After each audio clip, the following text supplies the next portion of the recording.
சொன்னதை சாதிச்சிட்ட. பலே கில்லாடுறா நீ. எப்படியோ நீ நல்லா இருந்தா சரிதான் மச்சி. யாருக்கு என்ன கிடைக்கணும்னு விதி இருக்கோ அது கிடைச்சி தானே தீரும். என்னாச்சுடா? அதை ஏன் கேட்குற? மைனா பறந்து போச்சு. அவளை அம்மாவாக்கிட்டு தான் இவன் கல்யாணம் பண்ணணும்னு நினச்சான். ஆனால் இந்த விஷயம் தெரிஞ்ச அவளோட அப்பன் அவளை வேற யாருக்காவது கட்டி வைக்க முடிவு பண்ணிட்டான். ராத்திரியோட ராத்திரியே ஊரை காலி பண்ணிட்டாங்க. பையன் புலம்பிட்டு திரிகிறான். இவன் போதும் என் மனத்தை வாங்குறதுக்கு. சரி, எனக்கு நேரமாச்சு. எனக்காக என் பொண்டாட்டி காத்துட்டு இருப்பா. நான் கிளம்புறேன். டேய் எங்கடா போற? அடப்பாவி, அதுக்குள்ளே வாடா. போடா போ, எனக்கும் கல்யாணம் ஆகும். அப்போ வச்சுக்கிறேன். ஒரு மைனா தானே போச்சு, ஒரு சிட்டுக்குருவி அது கிடைக்காமலா போயிடும். என்னம்மா நான் சொல்கிறது? என் பொண்ணோட மாங்கல்யத்துக்கு எந்த பங்கமும் வந்துடக்கூடாது. அவளை விதவையா பார்க்குற சக்தி எனக்கு இல்லை. காயத்ரியோட ஜாதகம் என் பையன் விஷயத்தில் பழிச்சிடக்கூடாது. ஆண்டவா, என் பையனுக்கு எதுவும் ஆகக்கூடாது.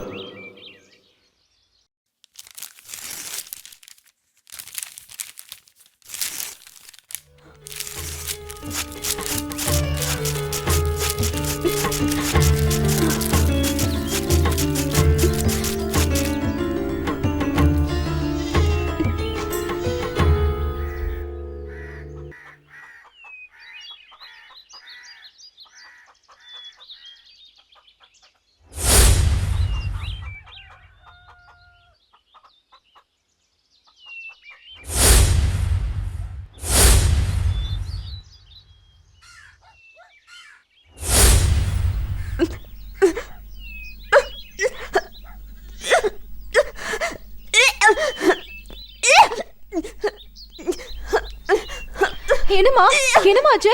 காயத்ரி, காயத்ரி என்னாச்சு? காயத்ரி,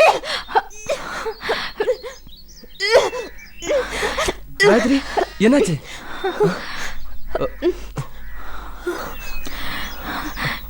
என்னாச்சு காயத்ரி? என்னாச்சுமா? என்னாச்சு?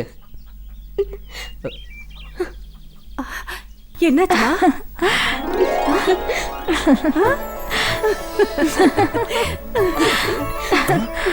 என்னாச்சு காயத்ரி? அத்தை என்னாச்சு அத்தை? நீங்க அப்பா ஆயிட்டீங்க மாப்ள.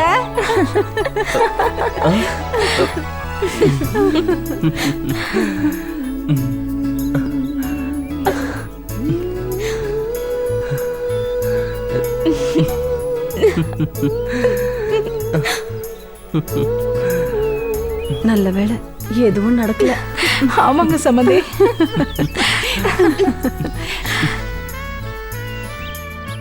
நான் அப்பாவாயிட்டேன்.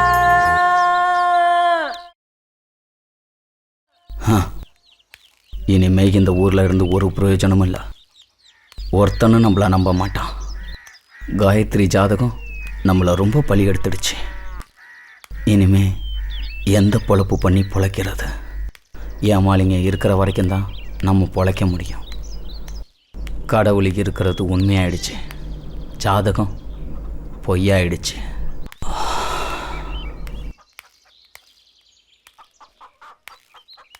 மனிதனின் விதியை படைத்தது இறைவன்.